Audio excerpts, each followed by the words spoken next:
इधर प्रधानमंत्री मोदी की बंगाल यात्रा। पीएम मोदी आज से 2 दिनों के बंगाल दौरे पर भी रहेंगे। इस दौरान पीएम मोदी पश्चिम बंगाल को कई सौगात देंगे। उधर ममता बनर्जी को लगा 440 वोल्ट का झटका। टीएमसी के 3 बैंक खातों पर रोक लगी है। 440 करोड़ रुपए की रकम फ्रीज होने की खबर है। बागी विधायक की शिकायत के बाद यह कार्रवाई हुई है। जैसे ही अभिषेक बनर्जी ने निकाल लिए करोड़ों रुपए। 4 मई के बाद से विड्रॉ जो बगावत होने के बीच में, तो ये 65 करोड़ रुपए से कहा जा रहा है कि अभिषेक बनर्जी ने पैसा निकलवाया है बैंक से। बैंक ने जड़ दिया अकाउंट पर ताला। टीएमसी का अंदरूनी झगड़ा जो है वो बढ़ गया है। टीएमसी के 3 बैंक अकाउंट्स फ्रीज होने की खबर आ रही है। ढह गया ममता बनर्जी का चौथा किला। साथियों नमस्कार, मैं हरिश्चंद्र बर्णवाल इस वीडियो में आप सभी का स्वागत करता हूं। दोस्तों, इधर प्रधानमंत्री मोदी बंगाल पहुंचे और उधर दीदी कंगाल हो गई। अब ये कहने सुनने की बात नहीं है दोस्तों, अब तो ये साफ साफ एक्शन में दिखाई दे रहा है। और इस कंगाली का असर कितना बड़ा और कितना व्यापक है दोस्तों, आज इसी को डिकोड करने जा रहा हूं। आज के वीडियो में यह भी बताने जा रहा हूं कि कैसे ममता बनर्जी का जो चौथा किला है दोस्तों वो ढह गया है। कैसे ममता बनर्जी को 440 वोल्ट का झटका लगा है। अभिषेक बनर्जी की कहानी बताऊंगा दोस्तों। यह दरअसल अय्याशी की कहानी है।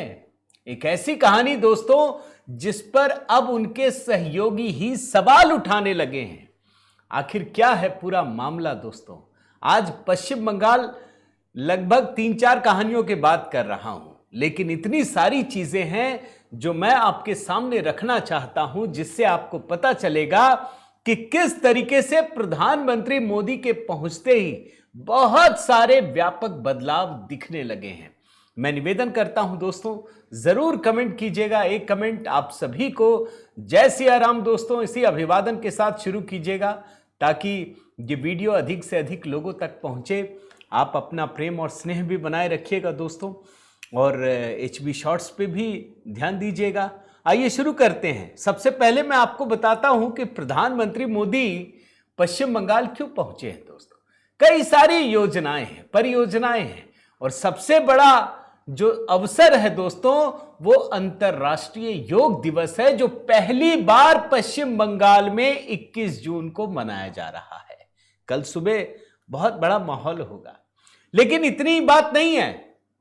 आप जानते हैं लगभग 74 साल के बाद बंगाल में दोस्तों पश्चिम बंग दिवस मनाया जा रहा है। यह भारतीय जनता पार्टी की सरकार में, और प्रधानमंत्री मोदी उसमें भी शामिल हो रहे हैं।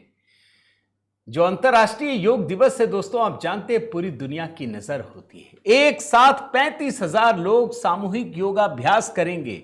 हुगली नदी में 500 नौकाओं का सामूहिक योग प्रदर्शन होगा, और एक गिनीज वर्ल्ड रिकॉर्ड भी बनाना है। यह है, इसकी तैयारी पहले से ही शुरू हो गई। आप वीडियो देख सकते हैं जिसमें खुद मुख्यमंत्री अंतर्राष्ट्रीय योग दिवस के उपलक्ष्य में जो 3 दिनों का काम चल रहा है उसमें लगे हुए हैं।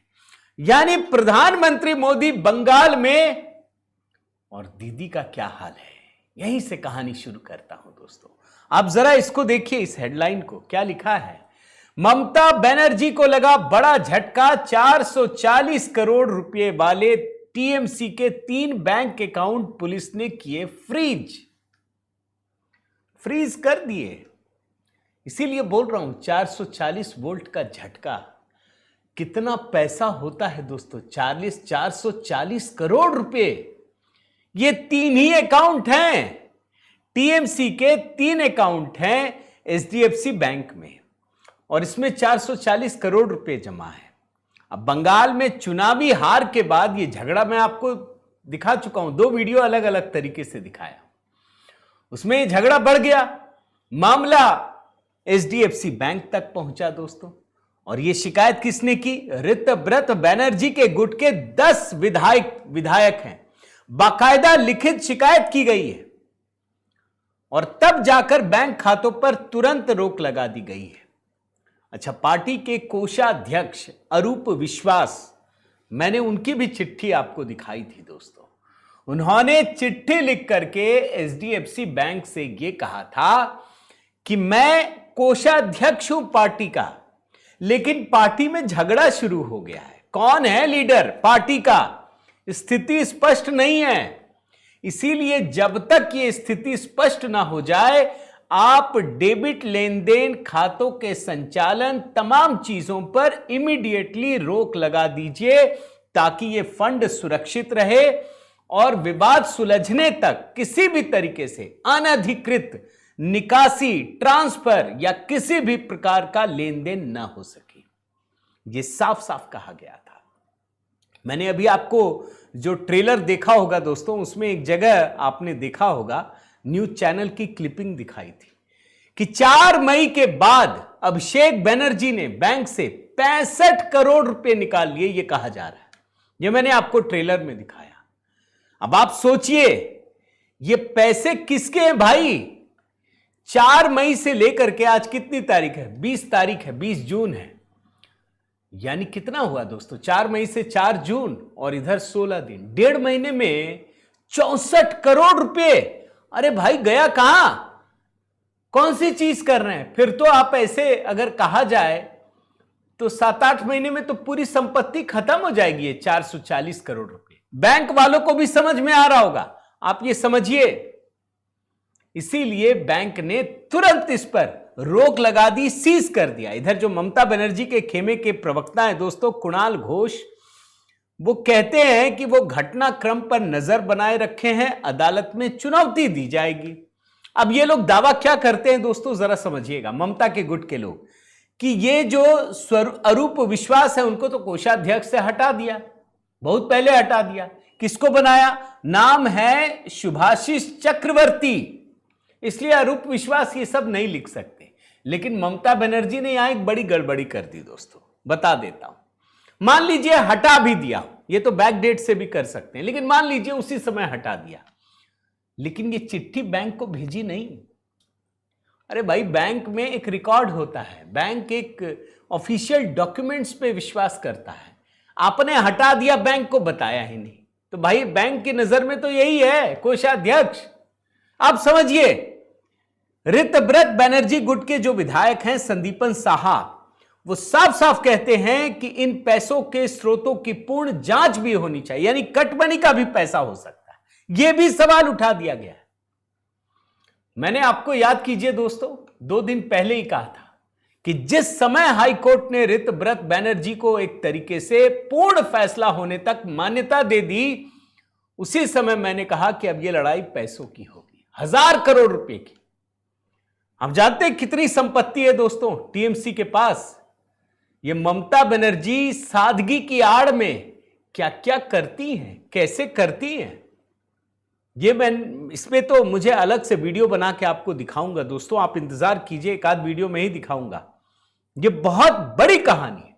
2024-25 की ऑडिट रिपोर्ट के अनुसार तृणमूल कांग्रेस के पास 1081 करोड़ रुपए की संपत्ति है, जिसमें 625 करोड़ रुपए बैंक खाते में, 250 करोड़ निवेश है और 50 करोड़ रुपए चेक के रूप में। आप सोचिए, ये सादगी कौन सी है भाई? सूती साड़ी वाली कहानी मुझे निकालना पड़ेगा दोस्तों, ये अलग से बनाऊंगा, आप देखिएगा। अच्छा, आप देखिए, अभिषेक बनर्जी की कहानी बताता हूं, एकदम लेटेस्ट।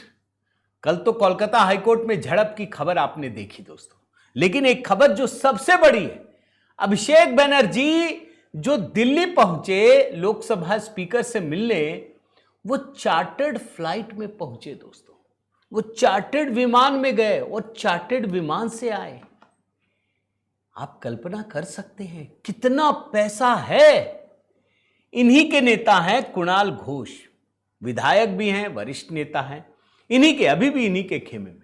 वो कहते हैं कि वे चार्टर्ड विमान से गए हैं या नहीं मुझे पता नहीं है, लेकिन अगर वे गए हैं और उसका खर्च पार्टी के फंड से दिया गया है, तो मैं इसका कतई समर्थन नहीं करता। आप जानते हैं दोस्तों, जो चार्टर्ड विमान होते हैं जिसका ये इस्तेमाल करते हैं, उसका खर्च कितना है मैं आपको बताता हूं। जो मैं विमानन क्षेत्र से जुड़े सूत्रों के हवाले से इन लोगों ने छापा है, इसका किराया चार्टर्ड विमान का बता रहा हूं दोस्तों, प्रति उड़ान घंटा 4 से 5 लाख रुपए होता है। प्रति उड़ान घंटा मतलब 1 घंटे का 4 से 5 लाख रुपए का। फिर इसके अलावा विमान का इंतजार कि भाई आप गए हैं कल लौटेंगे तो इंतजार होगा, पार्किंग का अलग से, हैंगर का अलग से और अन्य परिचालन खर्च अलग से जोड़े जाते हैं, यानी लाखों रुपए एक बार में। भाई अगर 2 घंटे भी उड़ गए तो 5 दूनी 10 लाख, आने का 10 लाख 20 लाख, और अगर 10 लाख और जोड़ लीजिए तो कहां पहुंचा खर्च, आप समझिए। अब ये अभिषेक बनर्जी से पूछा गया, वो क्या कहते सुनिए। जो लोग ये सब कह रहे हैं कि मैं किससे आ रहा हूं, किससे जा रहा हूं, कहां उतर रहा हूं, मुझे लिखित में दे दे, मैं इकोनॉमी क्लास में यात्रा करने लगूंगा। आप सोचिए दोस्तों, ये किसका पैसा है? अरे कहां से कमाए आप? कोई उद्योगपति है क्या आप? एक ऐसी पार्टी के आप महासचिव हैं जो बुरी तरह से हार चुकी है। ऋतव्रत सवाल उठाते हुए पूछते हैं दोस्तों कि पार्टी के सैकड़ों कार्यकर्ताओं पर हमला हुआ है। आज के दिन में अदालत में लड़ने के लिए इनके पास पैसे नहीं हैं। जैसे लिखते हैं, हमें बागनान की स्थिति पता है, कोई नेता करोड़ों रुपए खर्च के चार्टर्ड फ्लाइट में घूम रहा है और किसी के पास पैसा ही नहीं है कि मुकदमा लड़ सके। यह अभिषेक बनर्जी कर रहे हैं दोस्तों, और इसीलिए टीएमसी का हाल एकदम से बुरा हो रहा है। लगातार नेता, अभी शताब्दी रॉय ने भी इस पे सवाल उठाया। भाई धीरे धीरे करके आपको लोग छोड़ रहे हैं ना। अब देखिए, मैं आपको चौथा किला भी बता देता हूं दोस्तों। पश्चिम बंगाल में, उत्तर बंगाल की बात करता हूं, यहां तृणमूल कांग्रेस का आखिरी गढ़ बचा था दोस्तों सिलीगुड़ी नगर निगम में। यहां इनके पूर्व मंत्री गौतम देव ये सिलीगुड़ी नगर निगम के मेयर थे। इन्होंने भी सुबह सुबह कल अपना इस्तीफा भेज दिया नगर निगम के कमिश्नर को, बोला हमको नहीं रहना। ये जब बैठक में आए तो नगर निगम के मेयर इन परिषद के सदस्यों के साथ बैठक की। इन्होंने कहा अब हमको नहीं रहना, इस्तीफा देना है। सबने मना किया। अरे 1 साल से ज्यादा का वक्त बचा है, कोई पार्षद चाहता नहीं था कि ये छोड़े, इनको समझ में आ गया, बोला नहीं रहना, अड़े रहे, और उसके बाद इस्तीफा दे दिया दोस्तों। ये चौथा किला है और उत्तर बंगाल का आखिरी किला है दोस्तों, इस बात को समझ लीजिए। उत्तर बंगाल में सिर्फ सिलीगुड़ी नगर निगम ही बचा था जहां तृणमूल कांग्रेस के मेयर बचे हुए थे। और कितने मेयर इस्तीफा दे चुके हैं जरा आपको वो भी बता देता हूं। कुल 7 नगर निगम है दोस्तों। 4 नगर निगम से इस्तीफा दिया जा चुका है। कोलकाता नगर निगम, विधान नगर नगर निगम, चंदन नगर नगर निगम, इसके मेयर पहले ही इस्तीफा दे चुके हैं। और इसके बाद ये चौथा है सिलीगुड़ी नगर निगम, जिसका बोर्ड भंग होने के कगार पर पहुंच गया है। एक एक करके शुरू हुआ। ये जो ममता और अभिषेक बनर्जी की जो इनका अहंकार है ना, बड़ा आदमी बनने का, एकदम हाँकने का, जैसे हाँकते हैं ना वैसे हाँकते हैं। सबसे पहले विधाननगर की मेयर कृष्णा चक्रवर्ती ने इस्तीफा दिया। इसके बाद कोलकाता के मेयर ने, जो अब फिरहाद हाकिम है, 4 बार के टीएमसी विधायक, उसके बाद चंदन नगर के मेयर राम चक्रवर्ती ने इस्तीफा दिया और फिर जाकर के सिलीगुड़ी नगर निगम के उसने इस्तीफा दिया। अब कितने बचे हैं जरा मैं वो भी आपको दिखा देता हूं, बता देता हूं। 3 बचे हुए, 4 तो दे दिया, 3 कौन कौन से बचे हैं? हावड़ा नगर निगम अभी टीएमसी का मेयर है, ये भी जाएंगे। दूसरा आसनसोल नगर निगम जो हमारा घर ही है दोस्त, वहां के मेयर ने अभी इस्तीफा नहीं दिया। और तीसरा दुर्गापुर नगर निगम, अभी भी यहां पर टीएमसी मेयर हैं, लेकिन 4 जगहों के मेयर ने इस्तीफा दे दिया है। अब जब इतना हड़कंप मचा हुआ है तो बाकी नेता कैसे छूट जाए? मैं सिर्फ एक उदाहरण रख देता हूं दोस्तों। एक नेता हैं जिनका नाम है ज्योति प्रिय मलिक। ये ममता बनर्जी के सबसे पुराने और भरोसेमंद साथियों में से एक हैं। सभी संगठनात्मक पदों से इस्तीफा दे दिया है। बोल रहे हैं मेरी सेहत ठीक नहीं है, हम इस्तीफा दे रहे हैं। कौन है ज्योति प्रिय मलिक दोस्तों? वो भी आप समझ लीजिए। 5 बार के विधायक हैं। पहले गाय घाटा सीट से, फिर उत्तर 24 परगना की हावड़ा विधानसभा सीट से।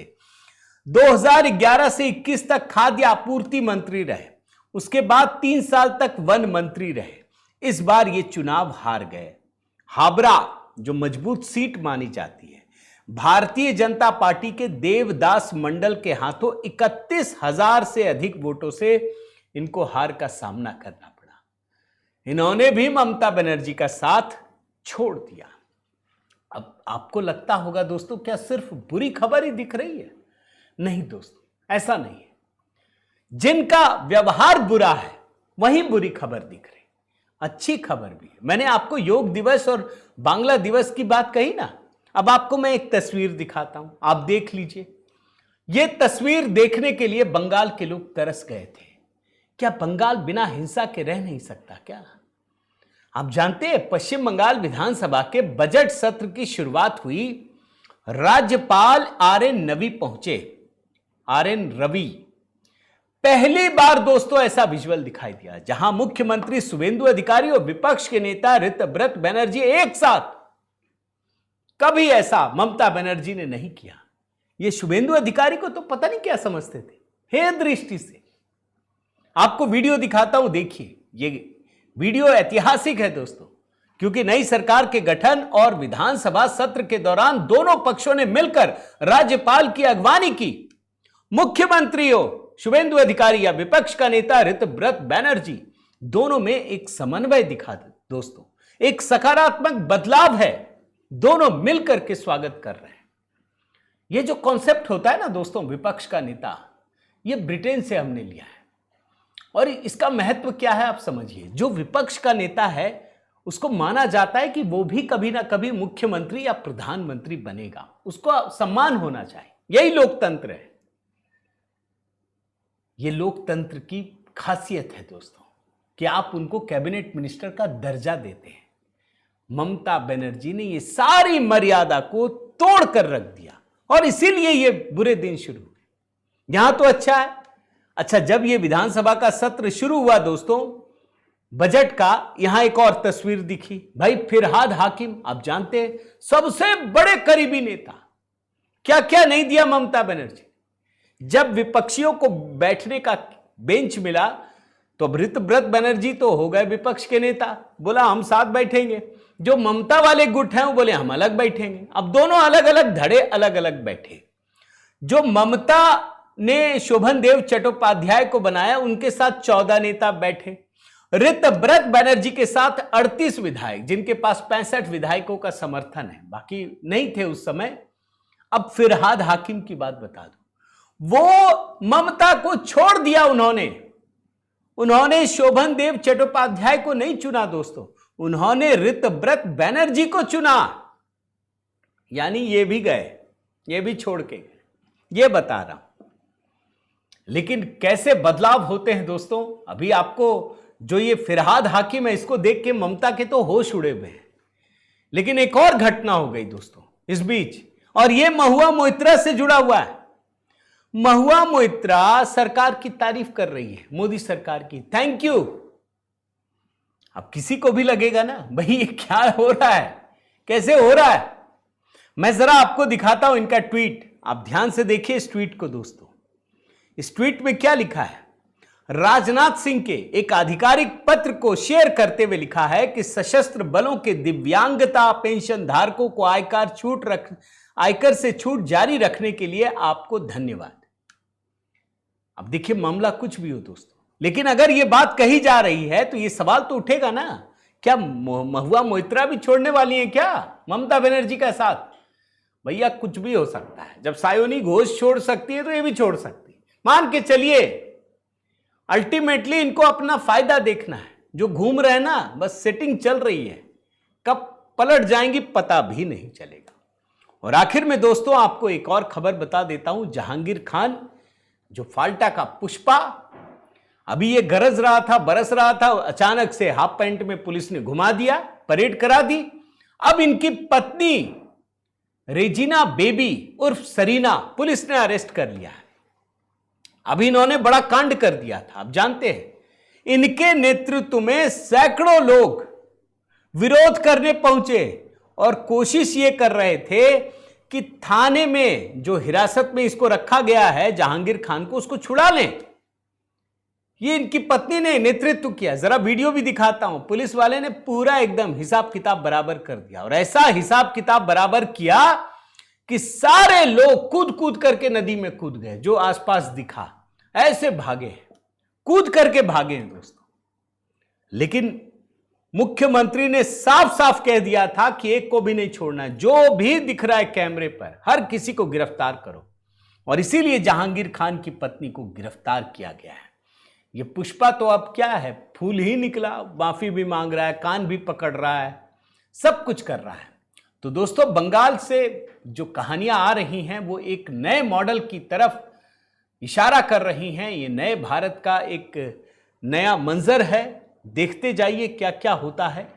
लेकिन अभी इस कहानी में बहुत दम है दोस्तों, ये मुझे लगता है, क्योंकि जो ये धन इकट्ठा किया गया है अभी वो भी हजारों करोड़ में है। उम्मीद करता हूं दोस्तों ये वीडियो आपको जरूर पसंद आया होगा। कमेंट कीजिएगा, लाइक कीजिएगा। अगर आपने चैनल सब्सक्राइब नहीं किया है दोस्तों जरूर कीजिए। साथ ही HB शॉर्ट्स के वीडियो कमेंट में पिंड कर दिए हैं दोस्तों, देखिएगा, बताइएगा कैसा लगता है, अपनी राय दीजिएगा। अगर मेरे व्हाट्सएप ग्रुप से जुड़ना चाहें तो नंबर स्क्रीन पर है। अगर आप सहयोग करना चाहें तो आप मेंबरशिप ऑप्शन में जा सकते हैं। बने रहिए, जुड़े रहिए। बहुत बहुत धन्यवाद। जय सिया राम।